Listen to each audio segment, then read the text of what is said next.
Yan. Tanggalin kita sa trabaho. Wala kang trabaho, te. Ma'am, parang awa niyo na. Huwag niyo naman gawin sa akin yan. Wala akong ibang mahanap na trabaho. Ganun naman pala. Oh. Takot ka mawala ng trabaho? Di kumilos ka. Gumawa ka ng paraan.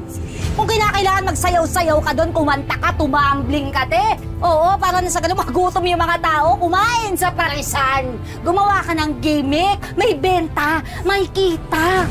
Hindi ba? Eto na Madam, naman to. Annabel, naiwan ko kasi yung Mickey doon sa motor. Mas umiinit ang ulo ko dahil sa'yo. Ako po si Kim Arthur. Isa po ako sa mga suki dyan sa parisan nyo. At lahat po na sinasabi ni Annabel, totoo po lahat yun. Minsan nga doon na natutulog yan para makabenta lang.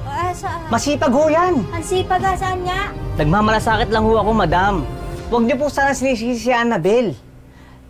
Wala po tayong magagawa. Talagang mahina po yung bentahan niya yun Lalo na katatapos na ng Pasko at Bagong Taon. Pag ho kayo mag-alala, lalakas na nakita niyo dyan. Sige. Annabel, pagbibigyan kita. Isa pang pagkakataon. Ituktok mo dyan sa kukote mo.